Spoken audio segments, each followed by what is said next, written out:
আগে আমরা ছিলাম কুকুরের মধ্যে ছিলাম আমরা, এখন ভাই বাঘের মধ্যে পড়েছি।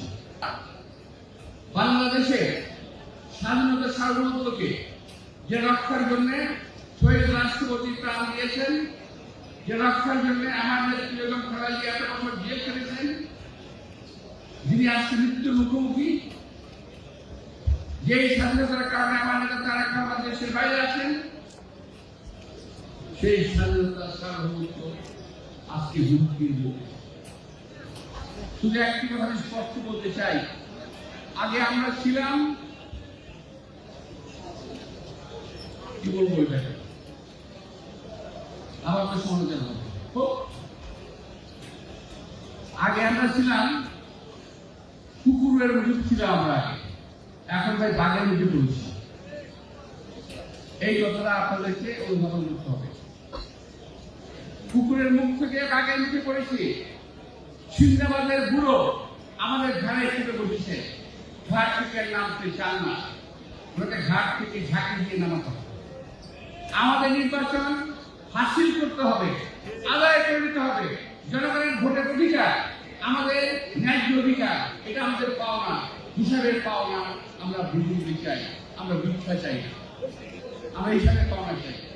আমি যখন দেখছি আমার দেশের, আমি হয়তো আরো পরে নির্বাচনের কথা বলছিলাম, আমি কিন্তু এখন কেন বলছি, আমি দেখছি আমার স্বাধীনতার সার্বভৌমত্ব নিরাপদ নয় এই সরকারের হাতে। আমি আবার বলছি, এই সরকারের হাতে আমার দেশের ভৌগোলিক অখণ্ডতা নিরাপদ নয়। এই সরকারের একজন মন্ত্রী বলেছে, বাংলাদেশের মানচিত্র বদল হয়ে যেতে পারে। আপনার পরিচয় পত্রিকায় বাংলাদেশের মানচিত্র পরিবর্তন হতে পারে। আমি এখনো বুঝি না এই কথা বলার পরে এখনো কিভাবে তিনি অ্যাডভাইজার আসেন, আমি জানি না। যদিও যিনি বলেছেন আমার অত্যন্ত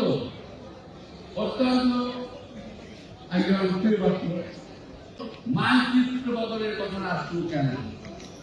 প্রসঙ্গত বলতে চাই, সেন্ট মার্টিন বন্ধ করা হলো কেন? সাজিয়ে দেওয়া বন্ধ করা হলো কেন? ডাবল মুড়ি, আমাদের মুড়ির কোড, এইটা বিদেশি হাতে দেওয়া পায় তারা জিনিস চাই। জিপি ওয়ার্ডকে এটা দিয়ে দেওয়া হচ্ছে। আমি কথা বলার পরে কি বলতে জানেন, এগুলো একটা গাধা বোকা, কিছুই বুঝে না, আমরা কিছুই বুঝি না। ডাবল মুড়িকে আরো উন্নত করা যায়। আমি বলতে চাই, যত উন্নত করা সম্ভব সেটা আমরাই করব, বিদেশি কোনো শক্তির প্রয়োজন নাই।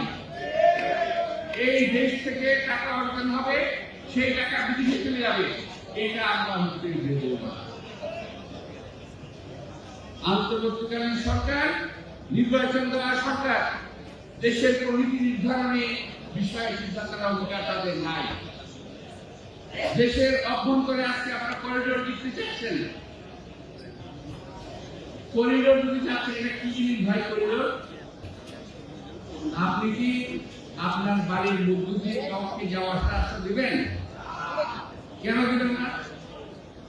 দিবেন না এই কারণে আপনি জানেন না ওই করিডোর দিয়ে কি আসা যাওয়া করবে। সাপ আসবে, ব্যাগ আসবে, নাকি অন্য কিছু আসবে, আপনি জানেন না। সুতরাং এই করিডোর দেওয়ার বেলায় সাবধান হন, দেশের মানুষের মতামতের দিকে খেয়াল রাখেন। নির্বাচিত সরকার ছাড়া এই সিদ্ধান্ত নেওয়ার মালিক আপনারা নন। আমি আবার বলছি, এই সিদ্ধান্ত নেওয়ার মালিক আপনারা নন। এই সমস্ত অপকর্ম যদি করতে চান, তাহলে কিন্তু পরিণতি ভয়াবহ হওয়ার সম্ভাবনা আছে।